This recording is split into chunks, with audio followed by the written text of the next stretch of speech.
Welcome, everyone, to the Ladder Daily Digest. We honor creators, and today we have one of the OGs of creativity, we'll say, Todd Compton. Thanks, Todd, for coming on the show. Thank you for having me. And co-hosting with me today is the lovely Summer Rain Barrett. So excited to be here. So, Todd, we were wondering if you could share like some of your early remembrances growing up and where you grew up and like what your young life was like and how that helped you shape you, what classes you liked in high school and what you did as you entered adulthood. Yeah, okay. Well, I was born in Provo when my folks were going to BYU. And then my dad did graduate school at UCLA. So those are my first memories of, we called them the barracks. We lived in the married student housing, the barracks at UCLA. And so my mom was very creative, and my dad became a college professor. So I had good examples to follow for creativity and scholarship. And you had nature and nurture working for you. Yeah. And my mom she wrote these little kids books that were very popular, actually, for people who liked Mormon kids books. And so it was called Avon's Story Shop, and we kids worked, we helped with that as we were growing up. And she always encouraged us to do art. She loved art and tell stories and things like that, and music too. She played violin, and she encouraged me and my sister to play violin. So I played violin all through junior high and high school. And then my first 2 years in college were, I went to Snow College because my violin teacher was there, Richard Nibley, who was the brother of Hugh Nibley. Hugh Nibley, wow. So yeah, Richard Nibley was a great guy. So I've skipped ahead, but yeah, so you were on the orchestra for your middle school and your high school. Yeah. I number one chair. I was the concertmaster in high school. Wow. So I went to my dad's first job was in Colorado, southern Colorado, Alamosa, and so right down the block was a violin teacher, and so he was just a neighborhood person, and I was friends with his son, and he taught me my first lessons in violin. So he was a great guy. He's passed on now. Gordon Childs. And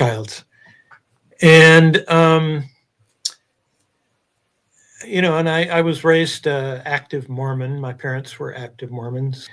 So that was scouting? Just part of my background. Yeah, I did scouting, but I wasn't like a super scouting person. It was just like for YMMIA, didn't you go to at night and then it'd just be scouting? Yeah, that was the whole young men's program when I was growing up. You had young women, and then scouting was young men just did scouting. So yeah. Right. But I never became an Eagle Scout. But I like hikes. I like nature and hikes. And so that was important to me. Mm-hmm. And I read a lot. I was reading a lot. And I remember in Alamosa, there was a library there, and I hung out at the library and checked out a lot of books. And what were some of your favorite books? Well, I liked the Tarzan books, and I especially liked Tarzan and the Ant-Men, where he becomes really little and has adventures with the Ant-Men. And I'll have to reread that sometime. And I liked, I remember I read Dracula, and I liked Tom Sawyer and the Hardy Boy books. So does that ring any bells with you? Oh, yeah.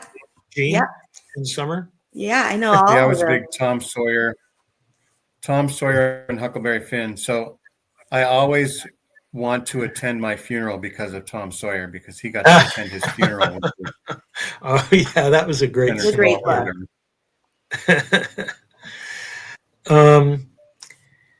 And I never was totally interested in Mormon history at this point. I remember my dad had books about Mormon history, but I never really got into it at all. At this point, it was later when in my early years in college, I got interested in Mormon history. And so where were you when you did high school? Then my dad got a job at, first he got a job at, I want to say Ogden.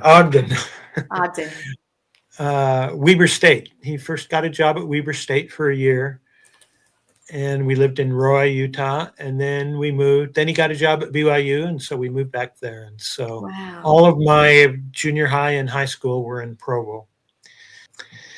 So I read a lot of novels. I read a lot of science fiction, and I really liked classical music, so I continued with the violin.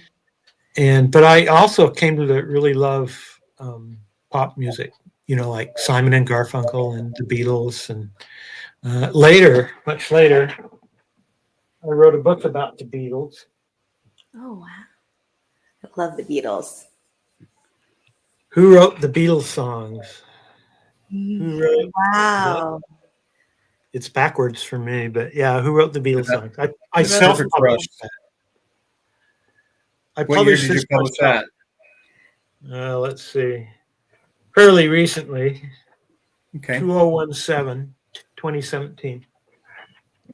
So do you have some surprises that people would be surprised that some of the Beatles songs were written by other types of people? What's the answer? Right. Who wrote the Beatles songs? Well, they all came out under Lennon-McCartney, but some of them were McCartney songs and some were Lennon songs. And after the Beatle breakup, John Lennon had a bunch of interviews where he kind of went through them.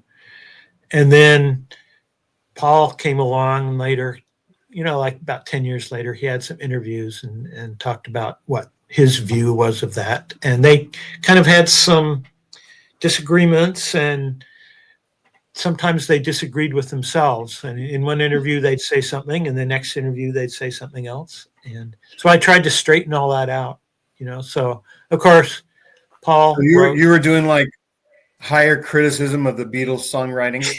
Exactly. Yeah, I used my just standard tools of writing history to do it. Look for the earliest evidence, and if there's a conflict, try to straighten it out and see if there's bias. And of course, everyone who gives an interview has bias toward his own point of view, obviously, except for me, of course. Yeah. That's right. So it was a fun book to write. Really cool. Yeah, and I self-published it, but you can order it on Amazon. Nice. For any listeners who like the Beatles. I like the Beatles, but I kind of rebelled against them because like they were the favorite, right? So I was kind of like an underdog kind of a guy.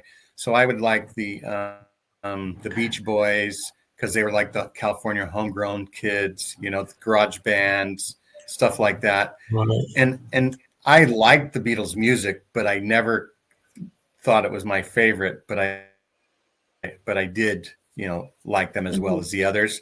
But I kind of favored listening to others just because of the underdog sort of idea behind it. Yeah, there's been kind of a backlash against the Beatles. There has been a backlash. Right. Yeah, I've kind of seen that where, because they're so good, it's like you're just tired of them winning all the polls and everything. And but and then people realize they're great. They were great. In my older age now, just like even 5 or 10 years ago, I found out that the Beatles really appreciated the Pet Sounds album that the Beach Boys had done. And I thought that was interesting that the Beach Boys got the attention of the Beatles. Paul McCartney was a huge fan of the Beach Boys and Pet Sounds. He says that's his favorite album. So wow. And so that influenced Sergeant Pepper's, and Pet Sounds was influenced by, I think, Rubber Soul and Revolver. So they kind of influenced each other and helped each other grow. So that's a great story about how creativity happens sometimes. Now my picture is purple. Should it be purple? Does Todd look purple to you? Yeah, I was gonna say, did you click something? That was pretty weird. I don't even know. I was looking at settings. I have no idea how to even. I know. Make yourself I know purple. exactly what you were thinking. Like he almost on purpose did. Yeah, let's do a little tribute here.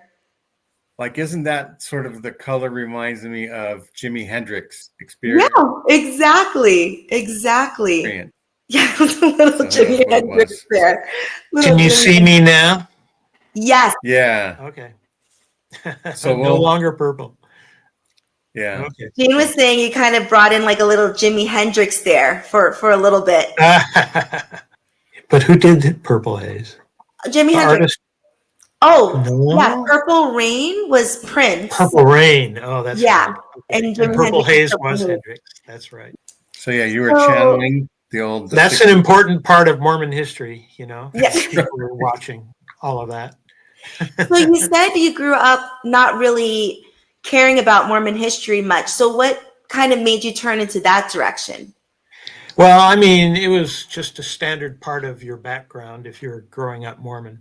So I knew the basic things, but it wasn't like I went and read any books about it till much later. So in high school. But as you're for high school, as you're approaching graduation, you have to think of whether you're going to go to college or go on a mission or work or whatever. What'd you do there? Well, then I went to Snow College for 2 years and majored in music. And then I came back to BYU, and then I majored in English. And so you didn't go on a mission? I went on a mission. Oh, okay. Which was 73 to 75. And so I didn't go immediately when I was 19. I went a little later. But I went to Ireland. Ireland, yeah, which is a lot of fun. My dad teaches Spanish and went on a Spanish mission. So everyone expected I would, get a Spanish mission, but no, he sent me to Ireland. So, we could talk for an hour or two about that, but it was great. It was challenging, but it was a lot of fun. And then I came back and I remember, and I was pretty conservative then, pretty conservative Mormon coming back from the mission. And in fact, before I went on my mission, I remember I was a really big Bruce R. McConkie fan. So I read all of his books. But then I came back and got interested in Hugh Nibley. So I started taking Hugh Nibley classes. I graduated with my BA in English, but then I didn't want to stay with English. So I was looking around for other majors, but I was starting taking Hugh Nibley classes, and I had some friends who I met at the BYU archives, and we would go to all the Hugh Nibley classes together and read his books and collect his rare articles and speeches that he gave. But I remember when I came back from my mission, I started having a sense of what Mormon history was. And I remember on my mission, I ran across a Catholic pamphlet, anti-Mormon pamphlet, where they said that Brigham Young taught the Adam God theory. And I immediately said, of course he didn't do that, And I came back and I found a book on the shelves of the BYU library about the Adam God theory. And I read the quotations in there, and I had to agree. He really did. Yeah. Teach. And I think you and I heard Spencer W. Kimball say, or somebody else say in the 60s at conference, somebody thinks that Adam God was taught by Brigham Young, balderdash. I can't remember. Yeah. So I was starting to get a little more liberal then. And I remember sitting down in the BYU library, the new Dialogue had just come out. And Dialogue was kind of like a new magazine at that point, new journal. And it had this 100-page article by Mike Quinn about post-manifesto polygamy. And it was just fascinating. I just sat down and I had time and I read through the whole thing. Wow. And so I got interested in Mormon history, and I was interested in I'd go to sunstones. These early sunstones were starting to happen, and they would have people presenting on Mormon history and sometimes the problem aspects. And I got really interested in those kind of classes and seminars. Yeah, those kind of, that kind of point of view of Mormon history. And I was still, active believing Mormon. Mm-hmm. And so I ended up was your undergrad English for the second 2 years, but then I switched to classics, which fit in with my Nibley interest and my interest in the ancient world. So you could have been a professor of ancient history or ancient scripture. So my graduate work was, I got my MA in classics, Greek and Latin at BYU, and then I went to UCLA in classics. And so all this time, Mormon history was on the back burner, but I was gradually getting a little more liberal. Mm-hmm. And so I got interested in. I went to English UCLA. Major, you're thinking about being as an English major early on. Are you thinking about being an English teacher in high school? But then when you study classics, now you're talking university professor. Yeah. That was the plan that didn't really work out. Fruition, yeah. And but I got interested. I went to UCLA because there was a professor there who was really interested in comparative mythology, Jan Puvel. So I worked with him, and my dissertation was later published as this book.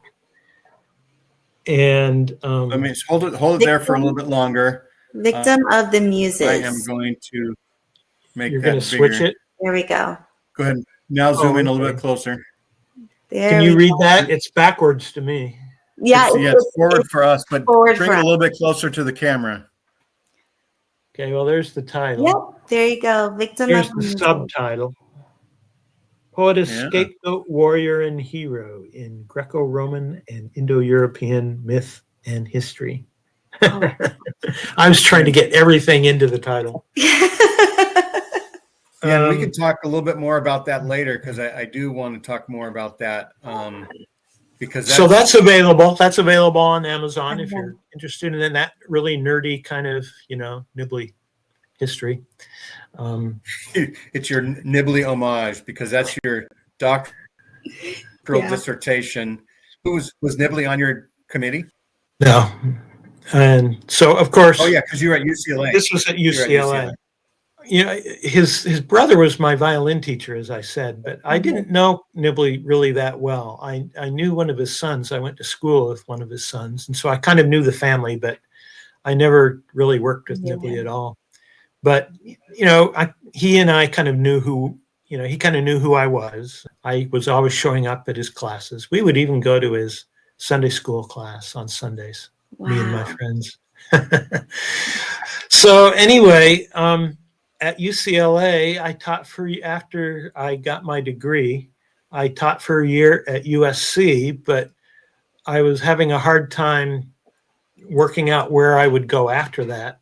And I kind of had a 1-year arrangement with USC. Mm-hmm. Okay. And things like guest lecturer or something. Yeah. And it was really tough because I wasn't finding the kind of job I was looking for. And so I started getting temporary jobs in LA. I was living in LA, and one of my friends, I was in the singles ward at we met Huntington. It was in where did we meet? Santa Monica? No, we were in kind of the UCLA area. I'll have to think about what chapel that was. But anyway, I had this friend, and she got a kind of a fellowship to work at the Huntington Library, which is kind of on the other side of LA from UCLA, but it's a beautiful gardens, and they have this wonderful library, and they give fellowships to scholars. And so she got one of these fellowships. She was doing Mormon history at University of Utah, and she said, "Todd, why don't you apply to work for one of these fellowships, and they'll pay you money to go and do work there, scholarly work there." And she said they have the Eliza R. Snow diaries there, and they have the Eliza R. Snow Overland diaries that she wrote when she was crossing the plains. And I thought that was kind of a crazy idea. She wrote me a little letter, and she said, here's how you would apply, and here's the addresses, and you would write something like this. And she wrote out what I should say. So I thought, this is kind of a crazy idea, because I don't have any background in, academic background in Mormon history. But I thought, oh, what the heck, I'll do a application. And so I did the application. For U of U. This is for University of Utah, or? No, this is for Huntington Library. Okay. For Huntington Library.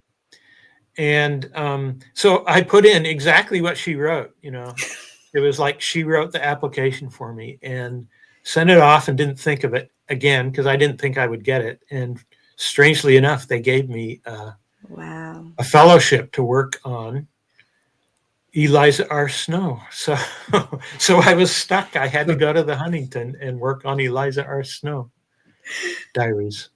Wow. So Huntington, 25-mile commute or something? Yeah, something like that.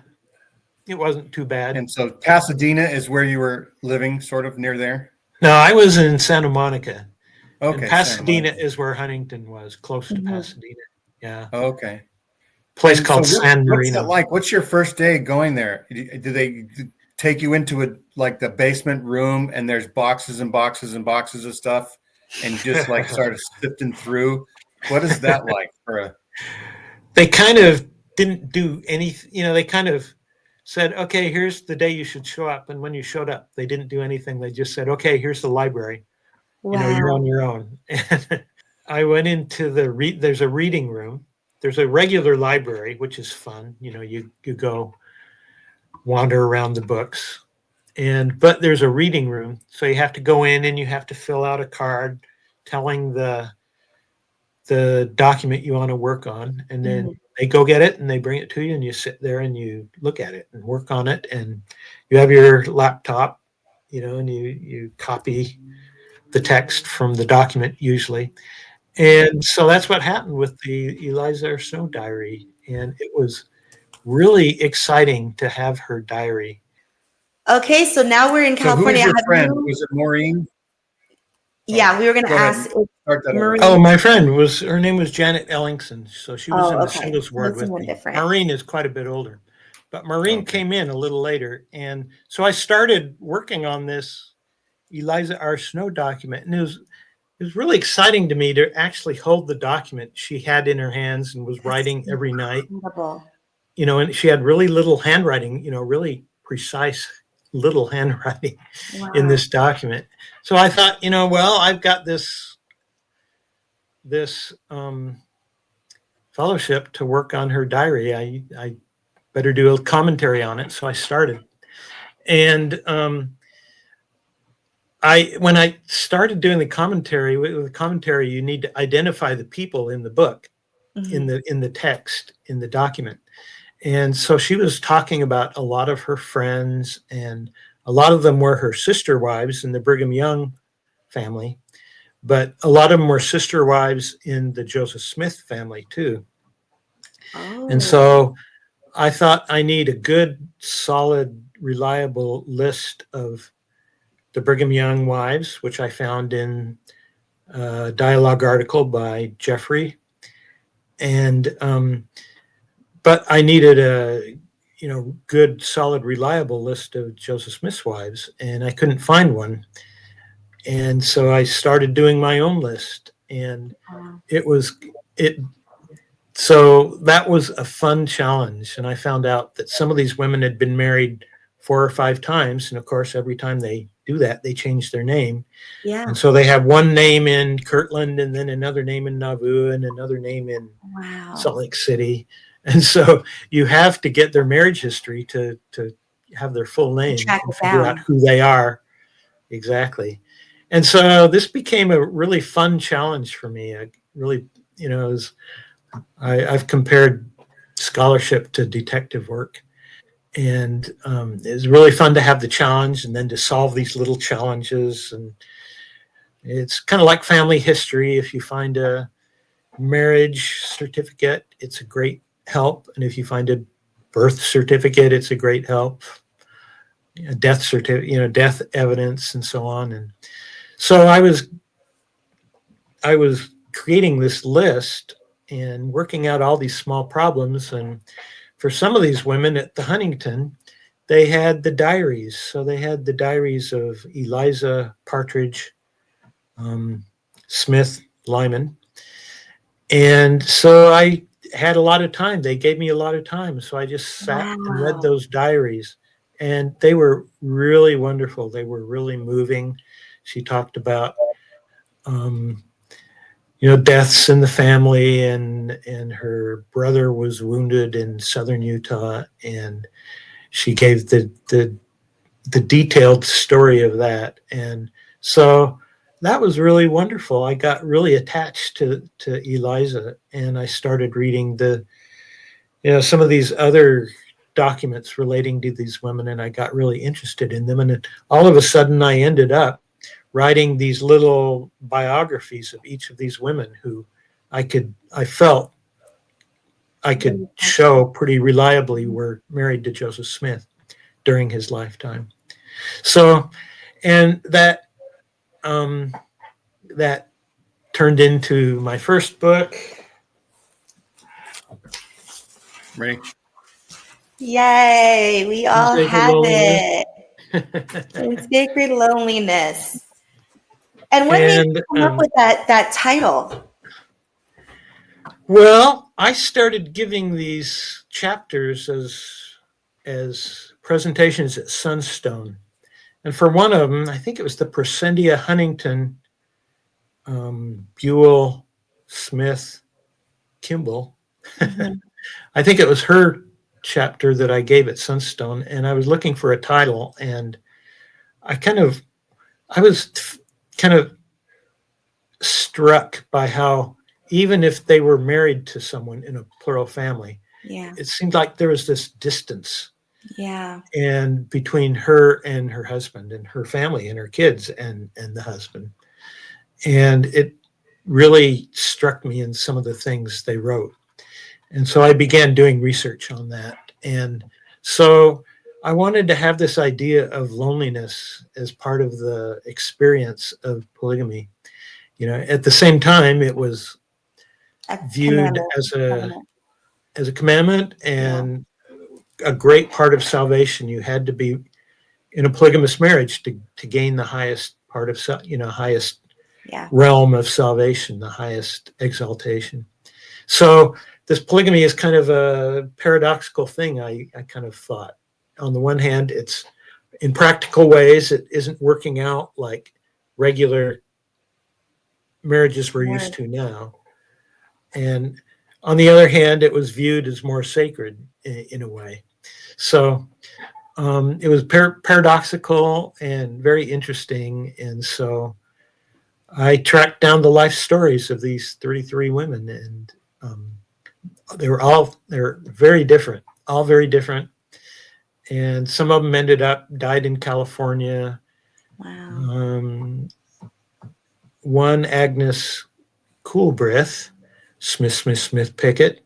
She became part of the gold rush, and her daughter, known now as Ina Coolbrith, became a famous poetess in California. Wow. And so she was the first really famous poetess of California. And so for some of these wives, did you have to get access to the church's history as well, like their library, because I feel like some of these documents would have been really hard to track down, and the church does have a good archive of all these diaries. Yeah. So what you do is you just go to all the libraries you can, Mm-hmm. and you go to their archives and special collections and just look up, you just go and look up the names. And often you're just surprised. Oh, here's a diary. Oh, here's a diary with Zina Diantha Huntington. Wow. And oh, here's an autobiography of Helen Mar Whitney and so on. And it was this wonderful experience of discovery for me, and putting together the stories of their lives. And so this was leading up to when I was actually going to write their stories. But first I was gathering the data and getting the timeline for each woman. Mm-hmm. Was your work at Huntington limited to certain years of Eliza Snow's diary? That particular diary was limited. her overland diary when she was crossing the plains. And Wow. so the other part of the story of that is it turns out that what was her name? You brought it up earlier.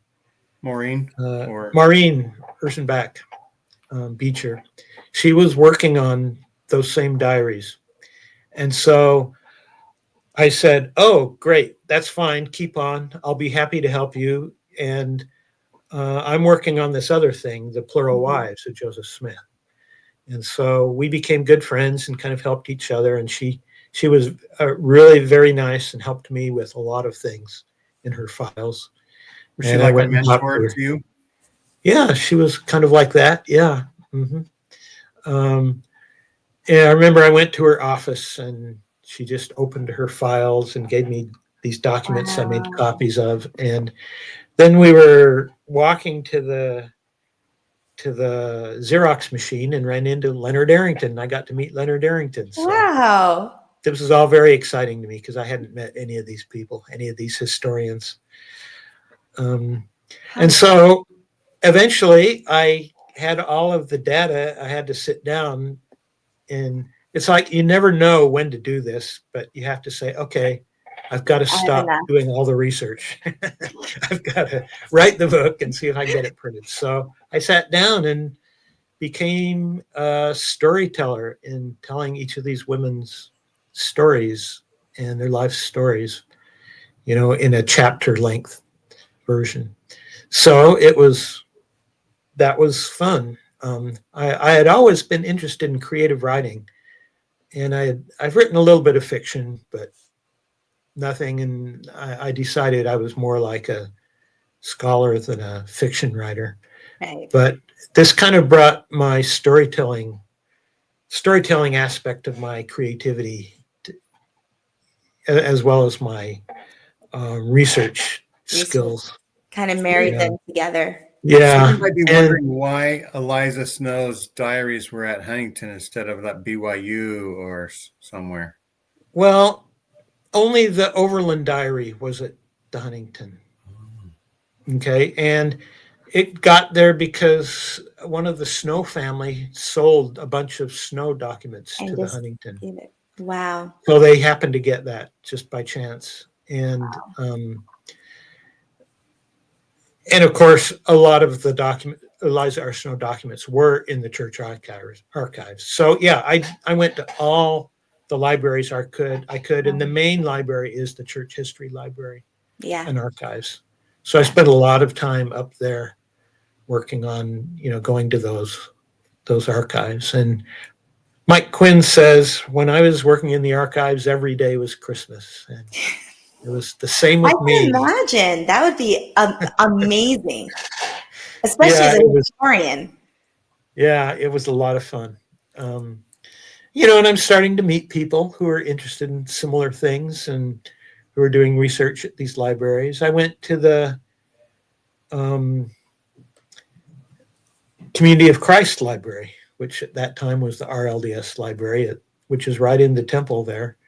Yeah. And I remember I really wondered for both of the, the church library and the RLDS library, I was like, gee, will they kick me out when they find out what I'm working on? But I went in and just asked for a document, and they would give it to me, and I would tell them what I was working on. I'm working on the life histories of these women who married Joseph Smith. And, in a way, I guess that wasn't as threatening, that I was working on the women's lives, not Joseph Smith, Joseph though. Smith. Yeah. Joseph Smith was a character, an important character in my book. Yeah. But when I went to the RLDS library, I called beforehand and just asked if it would be all right for me to come. And they said, oh, yeah, come. And I told them what I was working on. They said, oh, this was Ron.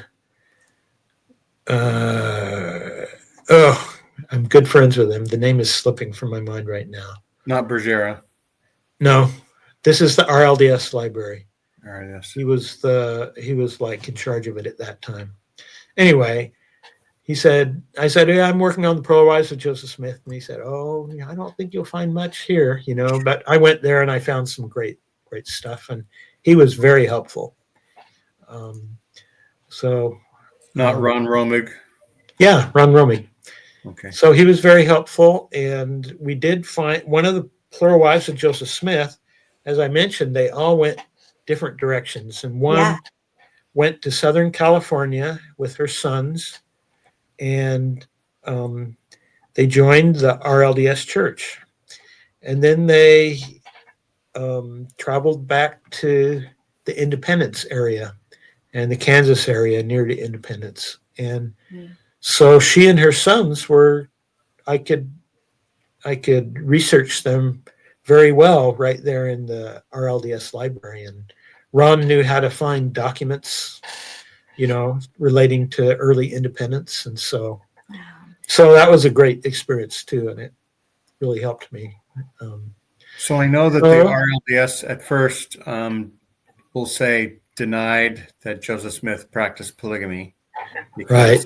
But that was the beginning of their faith, was the denial of polygamy. Yeah, that's the big breakoff, right? Yeah. Right. But it's a complicated story because there were some RLDS members who knew that Joseph Smith had been a polygamist. And so behind the scenes, they were telling, Joseph Smith III. They didn't say that. They just said Joseph. But, this is what happened with me. And this is, and so they told him the story and he just kind of ignored, those people. And for all the public things he said, it was like Joseph Smith, my father was not a polygamist. Mm-hmm. Well, was there a defining year that the RLDS decides to say, accept the fact that Joseph Smith practiced polygamy? Well, in the 20th century, they became more liberal, and their church leaders went to a liberal college nearby just to learn more about the Bible, and they got they became quite liberal because of that. And so the church historian Richard Howard wrote an article about Joseph Smith being involved in polygamy.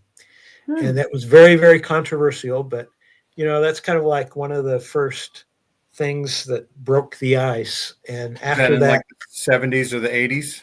Yeah. And it was very, he took a hit for that from the conservatives, but that's the direction they took after that. And so it's kind of generally accepted that Joseph Smith was a polygamist by them. However, there have been breakoffs from them who are like the super conservative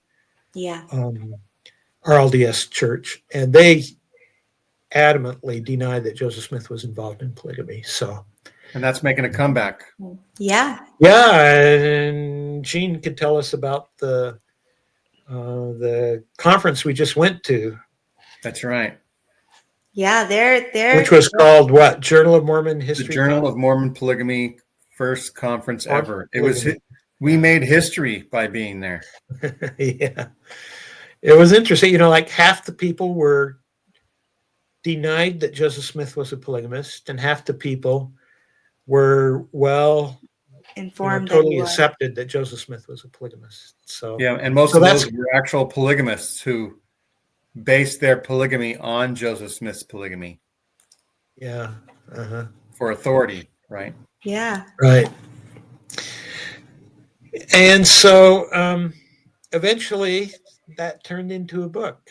Those chapters I was writing and thinking, gee, will these ever get published? Is this terrible, the stuff I'm writing right now, or is it maybe okay? But there's a lot of interest in the topic, and I was able to write just well enough to make a book out of it. And so when it appeared, there was a lot of interest, and there was media interest, and because you're not doing an anti-Mormon book or anything. You're just doing history. Yeah. Right. Yeah. And I was focusing on the women too, though. Right. Yeah. Joseph Smith was an important character, as was Brigham Young. And it was difficult. It was difficult for some conservative Mormons to read. Yeah. And some conservative Mormons have never really realized that Joseph Smith was a polygamist. Yeah. Right. Because the LDS Church does not emphasize that. Yeah. I remember having different lessons. We would have one year, somebody would say something about polygamy, and 4 years later, a different teacher would say that Joseph Smith, while he received the revelation 132, section 132, he didn't practice polygamy. It was only when the Mormons moved to Utah and they weren't under the thumb of the federal government that they made the practice canonized and something like that. And they would quote Joseph Smith saying, "I'm accused of having 7 wives, and I look around and only find one," as like the defining thing. Yeah. But it's the same thing when Joseph Smith didn't take alcohol as a 7 or 8 year old or however it was, because he didn't want the effects of alcohol, because he was so pure, right? Never had a drop. And you find out that history is different. Yes, absolutely. So you do mention this in your book, but you have all this research, you have all these wives. How did you decide how enough information on this wife to say this is evidence, this is a Joseph Smith wife? Because there's a lot, the numbers fluctuate so much. How did you decide which ones to put in the book and who to acknowledge? Well, I just looked for evidence that I thought was reliable. Like if someone mentioned a plural wife of Joseph Smith that was written by a anti-Mormon who was writing 50 years after Nauvoo, that didn't, that's something you could research, but it didn't sound reliable to me. So I wanted things, especially if they were from the women themselves, or from people who were living in Nauvoo. The earlier the evidence, the better. Just standard practice in history. Yeah. And but I also accepted late evidence, which I call retrospective evidence. If someone writes an autobiography and if talks, it corroborated other stories. Yeah, you look at things like that. If you have 6 pieces of evidence that you have corroboration there, and history is like a web where you weave together different kinds of evidence to come up with one story. And so, but there were Andrew Jensen around 1890. He published a list of Joseph Smith's wives, and a lot of the Joseph Smith's wives were alive and helped him with it. Wow. And Joseph F. Smith collected affidavits from these women that had the dates of the marriages. And so with all this evidence, no evidence is perfect, but you just work with the evidence you have and try to corroborate it with other evidence and come up with a picture that seems reliable to you. And so some of them actually, some of them wrote like Helen Mar Whitney wrote a memoir to her kids that told the whole story of how she married Joseph Smith. and how difficult it was for her and for her mother. And so. And she's also known as Helen Mar Kimball, correct? Yeah, her Some full name people is know Helen Mar Kimball Whitney. Smith Whitney, right? Whitney. Wow. So she had 2 marriages, and so if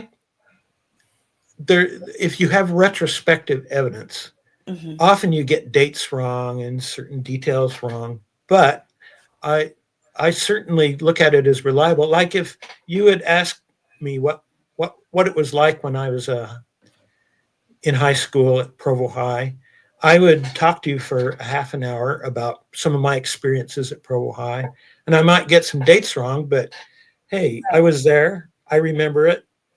So I believe retrospective evidence should be used, and you should use it, balance it with other evidence that you can find, and check dates. Unless somebody found evidence that you were actually in England during high school and they have your Things like, you can check things like that. Yeah. And if they can find out that I really went to, a different high school and was lying about Provo High for some reason.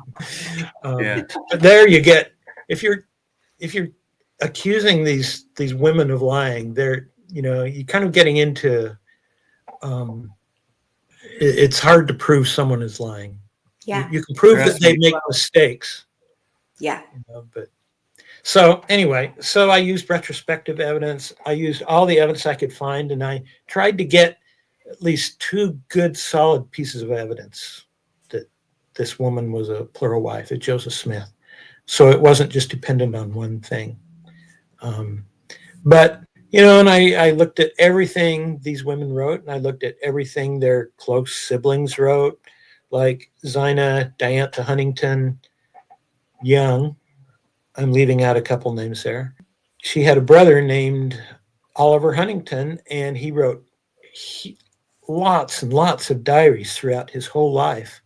Wow. And so here he is, the brother of this important woman. So I sat at the Huntington and I read through these diaries, and it was fascinating. And every now and then he'd talk about Zina, and so I'd type that in my laptop. And so you look at all kinds of evidence. Outside of the polygamy part of these diaries, was there anything that just kind of was hard to read or struck you? Because we're talking about people's diaries, so it's their most intimate personal thoughts.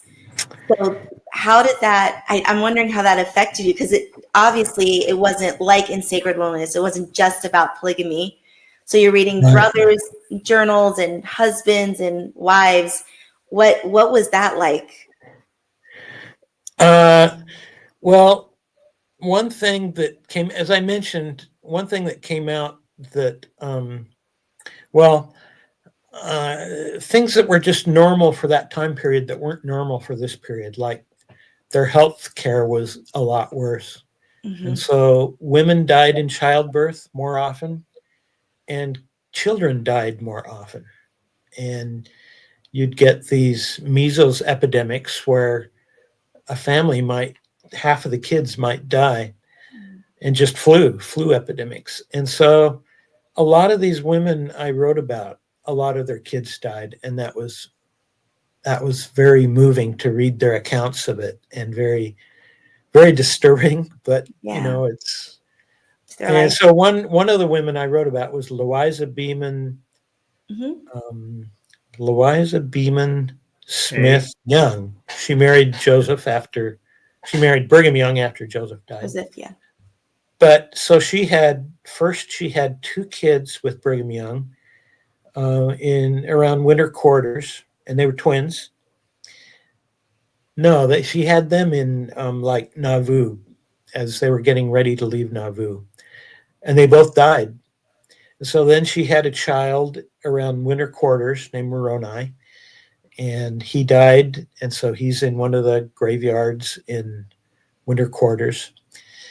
And so here she'd lost 3 kids, and so now she's crossing the plains in the first Great Crossing.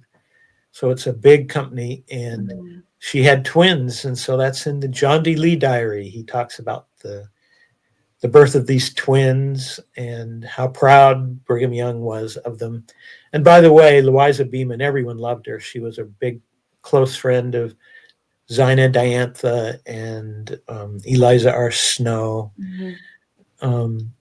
So you want the best to happen to her. And so one day at the church history library, I put in her name to see if they had anything, and they had 3 letters she wrote to another plural wife of Joseph Smith, Miranda Hyde Smith.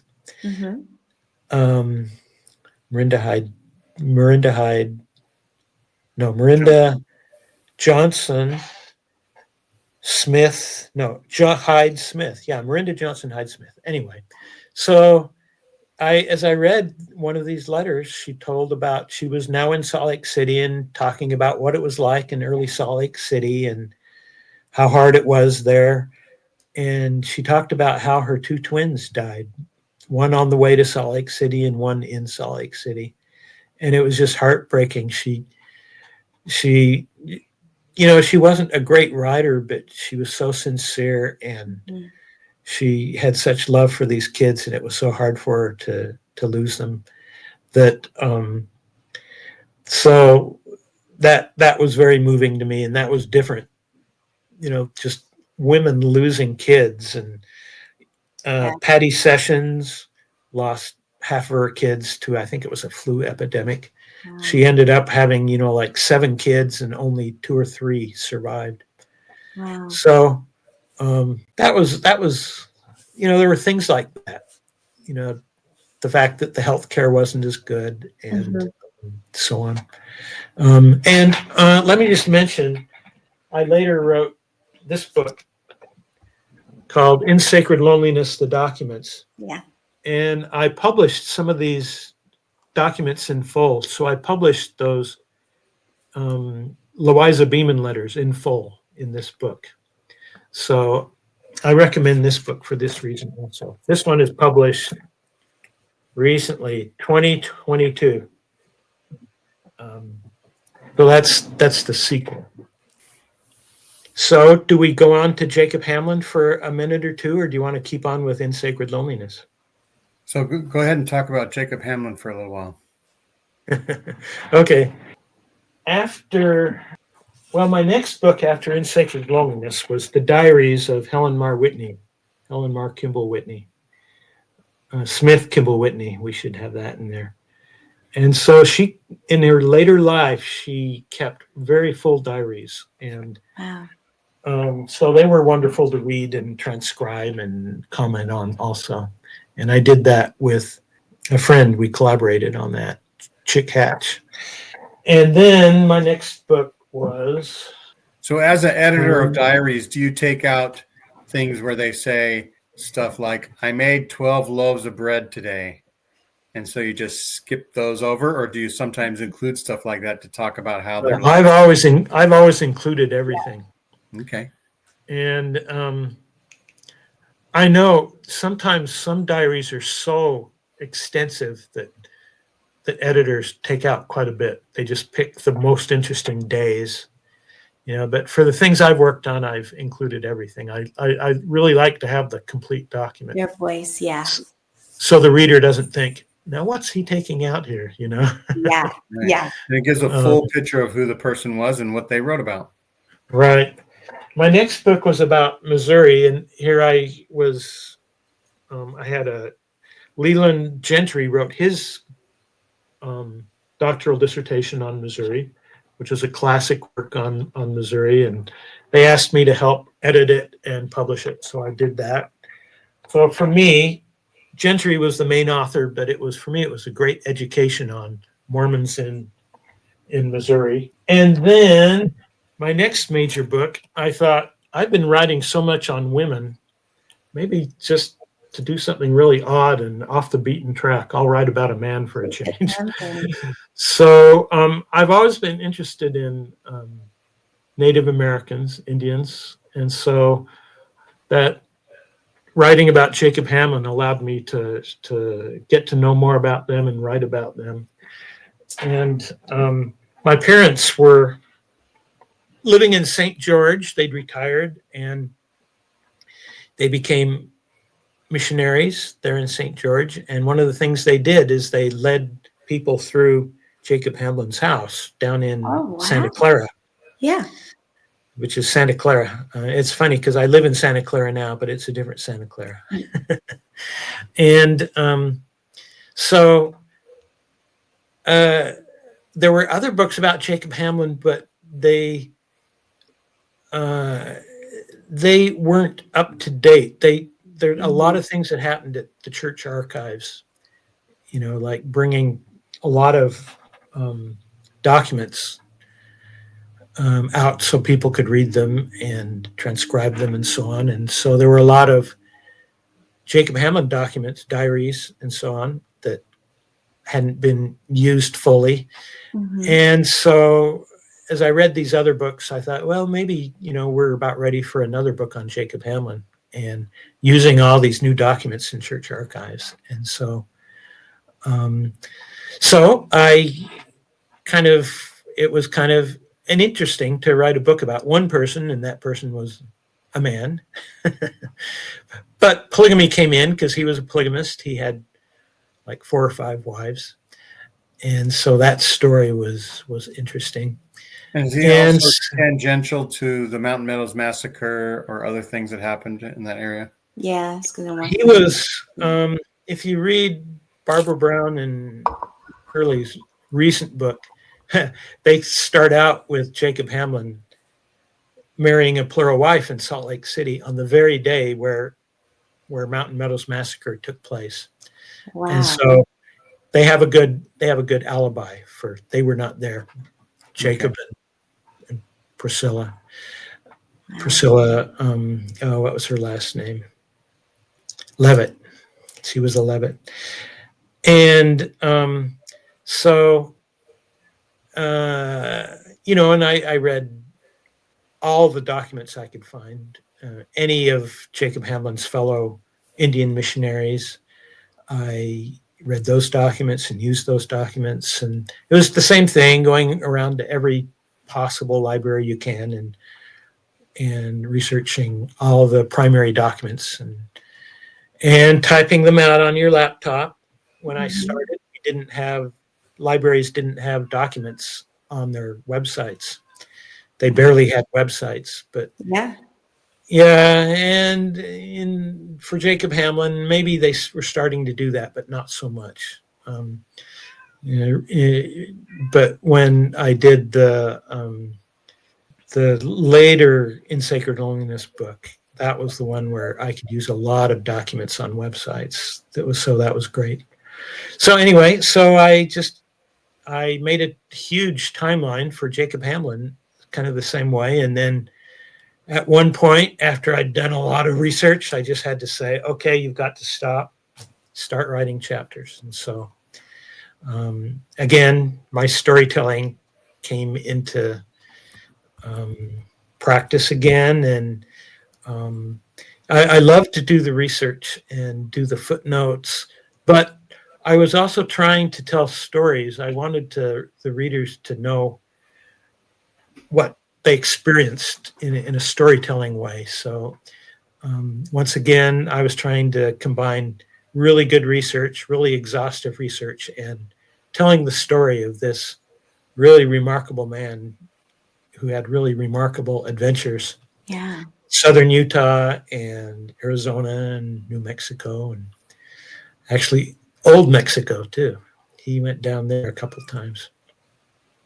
So you published that book about 12 years ago? Let's see. 11 and a half years ago, I'm going to guess. No. See, this is the problem with retrospective. I could not tell you the date. With retrospective, you were working on it for so long. But I believe me. Yeah, believe me, I remember working on it. And you won the Juanita Brooks Prize in Mormon Stories and the Evans Biography Award. From the John Whitmer Historical Society Best Biography Award. And the Francis I was lucky. Madsen Best Book Award. It's a very award. Wow, you've memorized all those things. Yes, totally my memory. He has a great memory. Modern technology worth of memories is all I have. Yeah, so I was just looking up on Wikipedia or something like that. Uh-huh. Yeah. And Yeah. So I don't, I always wish I could write like Wallace Stegner, who wrote a couple great biographies in Mormon history and Southern Utah history. He wrote a biography of Powell, but I guess I've done enough to get the book published and to win a few prizes. So if you haven't read that book yet, that's a good book too. I mean, it sounds like you find the people who don't have a lot of information on them, but they are important people. And then you just do the research. Like everybody knows about Mountain Meadow Massacre. There's been so many books about it, but I don't see a lot of books about Jacob Hamlin anywhere. There were some books, but they weren't as up to date as mine. Got it. I forgot to tell you, the Mountain Meadows Massacre took place. Jacob Hamlin and his wife, his second wife, Rachel, they had a kind of a hut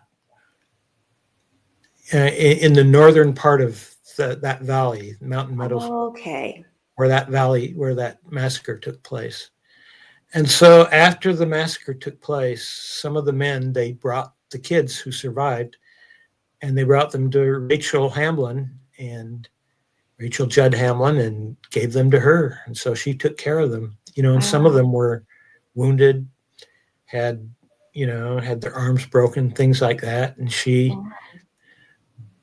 brought them in and fed them and did all she could to help them. And so when Jacob came back, he found the massacre really hadn't been cleaned up at all. There were all these bodies there.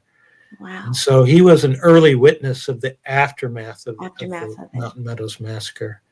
But when they were starting to try John D. Lee, Jacob Hamlin had been a friend of Lee, but he kind of testified that he knew that John D. Lee was involved, and John D. Lee never forgave him. Wow. So he was involved in the aftermath of the Mountain Meadows Massacre.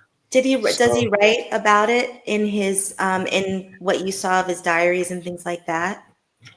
I don't remember writing about it in his diaries. He wrote irregularly in his diaries. Like he was a human being like me. Like at some points in my life, I write the diary. At most times I don't write a diary. Yeah. So I don't remember him writing about it in the diary, but in his testimony in the trials, he did talk about it. And so he told one person who was a member of the Powell Company. Remember I said that Wallace Stegner wrote a biography of Powell, John Wesley Powell. And one of the members of the Powell Company said, Jacob told me if he'd been down there in Southern Utah when that happened, it never would have happened. The massacre never would have happened. So who knows? Would he have stood against the two stake presidents? I don't know. Wow. But a lot of his life took place he would cross the Colorado River and cross the Grand Canyon to get and visit the Hopis every year. He started like in 1858. He was the first white to do this after the fathers of the church. A couple of the fathers of the church crossed it, like 20, 30 years previously. Yeah. And so he would do this every year. It was just an adventure doing that. It was very, very hard to cross the Colorado, and it was hard to cross the canyons that led to the Hopis, but he would do it every year. And so he came to know the Hopis well. He came to have good friends among the Navajos, and of course the Paiutes were in southern Utah. So he came to know them very well, and he lived with them, and he helped found the town of Santa Clara as a Indian mission. Wow. That's how that town was founded. And he worked with the Paiutes there and was good friends with some of the Paiutes. And he had troubles with other Paiutes. So then he was sent to Kanab, and he helped found Kanab. And there were different Paiutes there, and he became good friends with them. And the Powell companies would go and they would stay in Kanab, and Jacob Hamlin would help them. And so he has a lot of history with John Wesley Powell and exploring the Grand Canyon. And then later they sent him to the Little Colorado mission in Arizona, which was a tough mission. But he already knew a lot of the Indians down there, and he knew Arizona. And then later he died in New Mexico. So there's his life story very, very quickly, but incredible adventures. It says a lot about him to be able to have a relationship with the Native Americans during that time, because it was not the best sometimes, you know? Yeah, there were some Mormons who were really good to the Indians, and other Mormons were not sympathetic at all and wanted to kill them all, exterminate them, like we hadn't had enough experience being, almost exterminated in Missouri. They wanted to exterminate the Indians. And so when he lived up in Tooele, and he came to know the Indians there. It's hard to blossom like a rose if you're exterminated. Yeah. He would go out with the Indians with his gun. He had a good gun, and go hunting with them. And he liked spending time with them, and they liked spending time with him. So he had this attraction to them, and which allowed him to work with them and get to know them better. And he had, in Tooele, Mormons had brought a bunch of cattle in to the grasslands there, and so there were some conflicts with the local Goshute Indians. And Jacob Hamlin was first sent out as a military leader to punish the Goshutes when they captured some of the Mormons' cattle. And at one point, he faced one of these big Goshutes up in the mountains, kind of east of Tooele, and he had a gun, and he tried to fire it, and the gun wouldn't shoot, and so he had to reload it.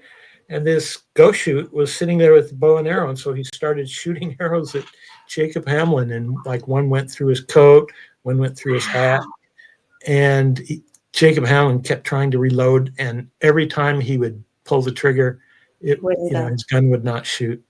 And so then he took a big rock and threw it at the Indian and hit the Indian, and then the Indian ran off, the Goshute. And after that, he thought about that experience a lot, and he felt that was a message from God to him that he should not kill Indians. Wow. And after that, he did everything he could to avoid being in that kind of experience, where you were like a military person going to punish Indians and kill them. And instead he tried to negotiate with them. That's right. So, there's a little bit about my Jacob Hamlin book. There you go. And you mentioned that your doctoral thesis got published as a book, and I am hoping to talk a little bit more about that because it's classics, right? And the classics, right. How would you describe the classical period? What, from when to when, and what's it about?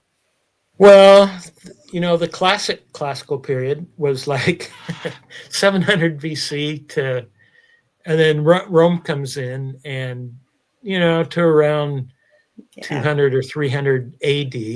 Like and then you start. And then you start to get some of the late classical period and the early medieval. But for the Greeks in the golden era of Pericles and Sophocles and And who's the philosopher? Plato. And so that was, like what, 300, 400 BC. And what was your interest of that period? Well, I was interested in the poets, but that led me to Plato, The who was, philosophers. who portrayed his mentor. Oh, who is his mentor? Socrates. Socrates, right? Who was kind of acted as a poet and was killed by his people. Was forced to take poison, and so which in one of the right? Wasn't he jailed before he was jailed, and then that was the sentence? Socrates. maybe I don't remember the jail, but maybe I'd have to check that. But he was tried. Could have been house arrest. Tried. Yeah, he was definitely tried, and yeah. they might have expected that he would just leave Athens, and he would have survived that way. And he said, "No, I'm a citizen of Athens. They've given this sentence to me. I feel like I am obligated to follow it." And so he took the poison himself, surrounded by his friends and students. And so he was one of the poets in my book. But there's other poets like the dramatists, like Sophocles. And when you examine their life stories, they often were exiled or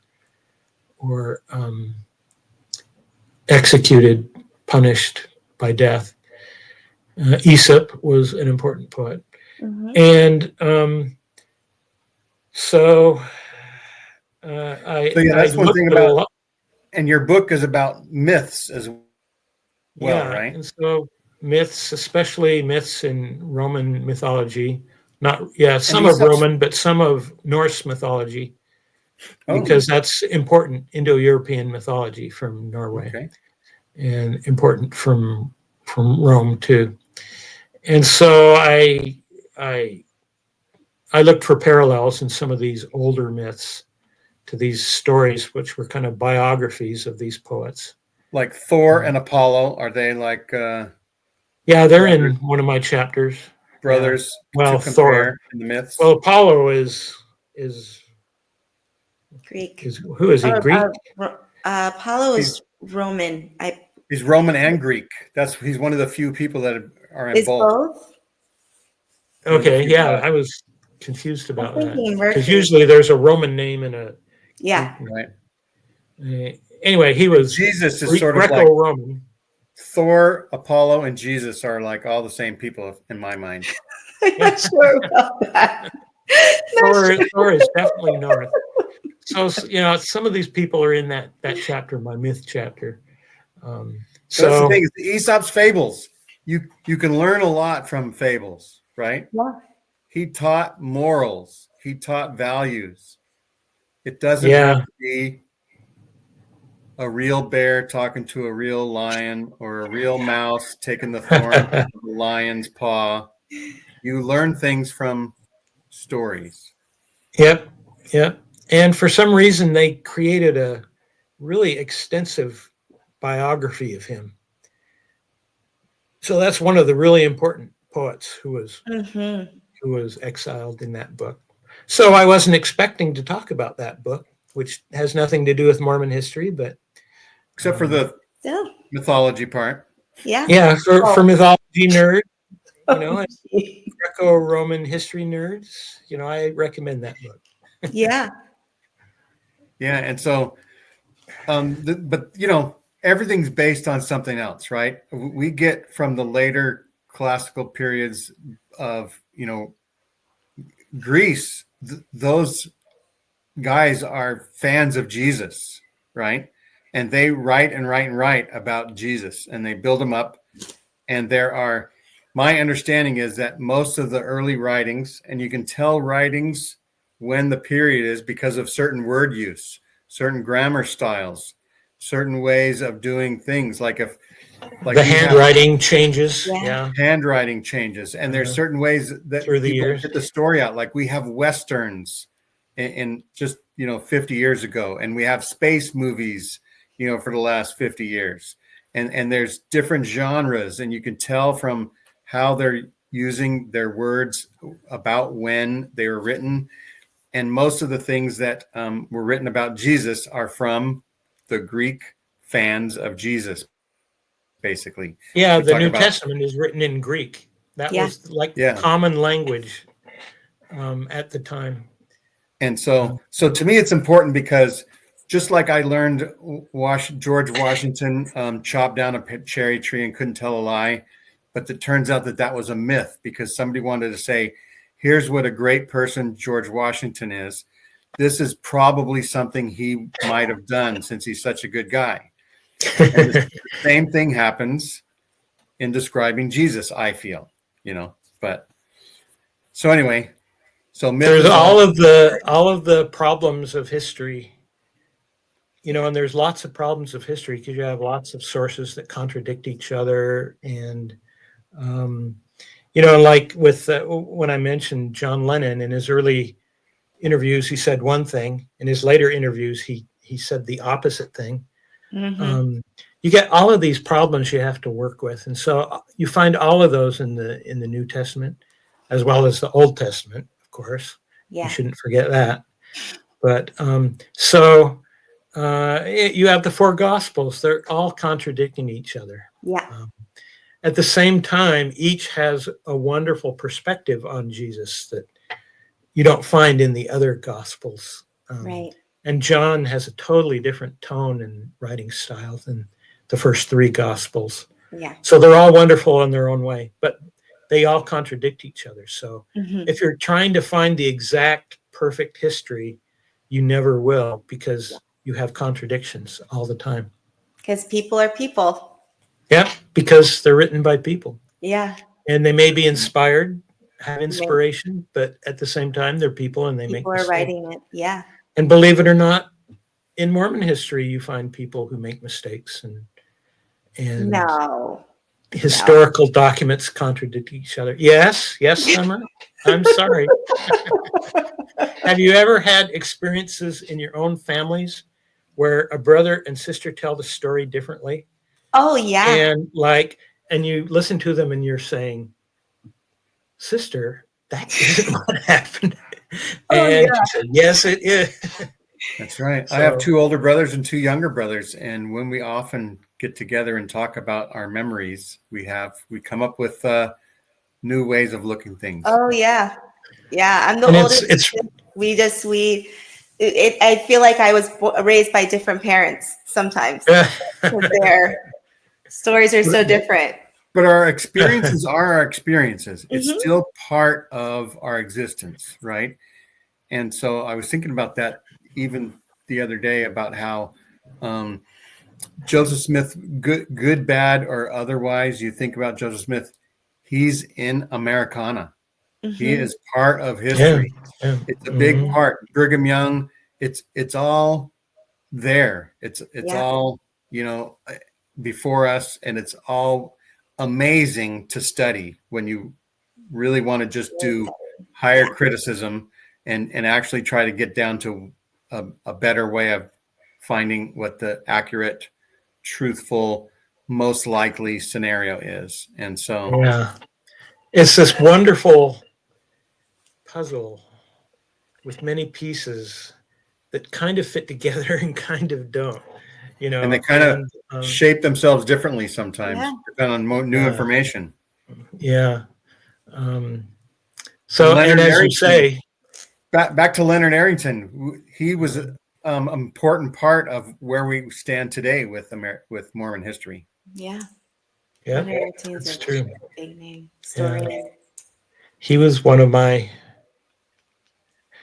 heroes and mentors. And when In Sacred Loneliness came out, I was at an MHA conference, and we happened to run into each other where no one was around us. And he said a couple nice things about my book, In Sacred Loneliness. And then he said he said something that was funny, kind of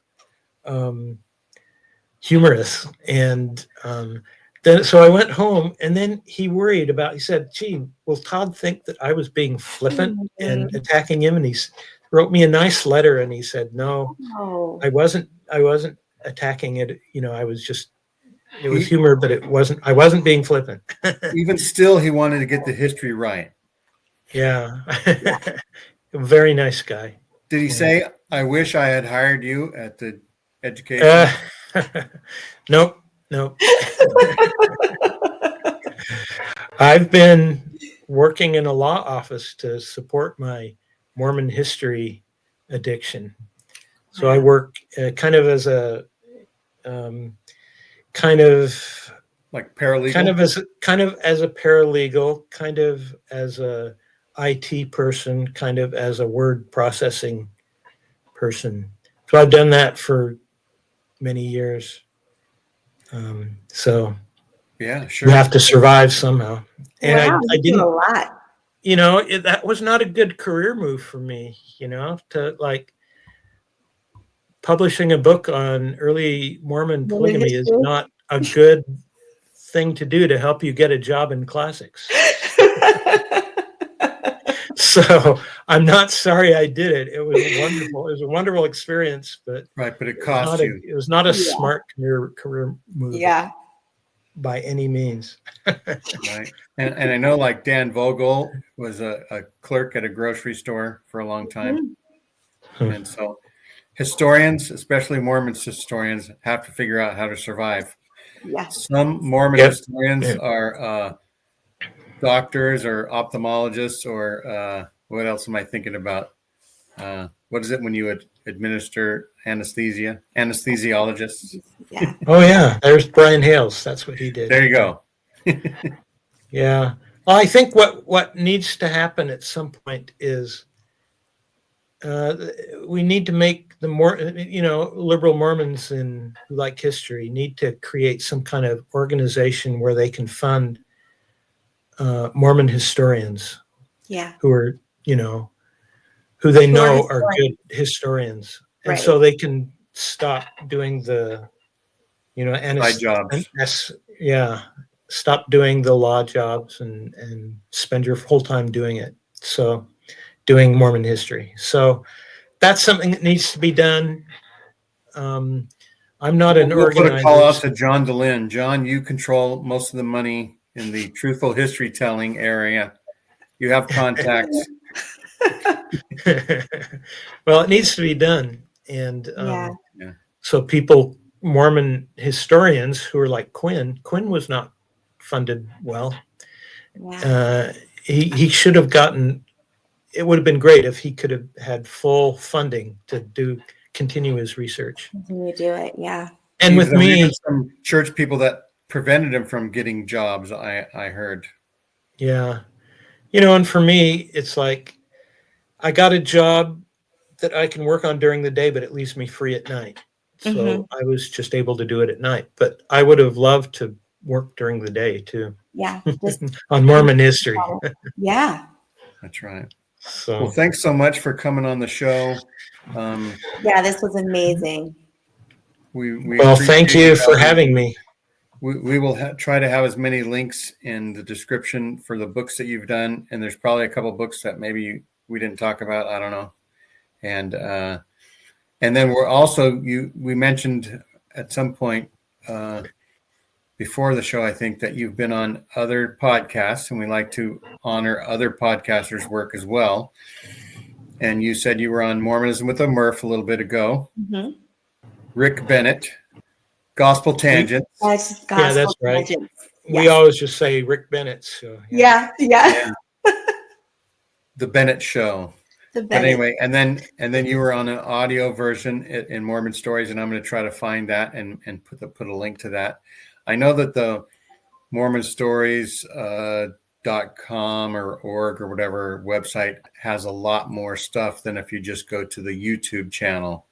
And so we'll try to get all those in, and everybody have a great rest of 2025, and we'll see you next time. Like and subscribe. Bye-bye. Okay, great meeting you, Rain. Okay, thanks, Gene. Bye.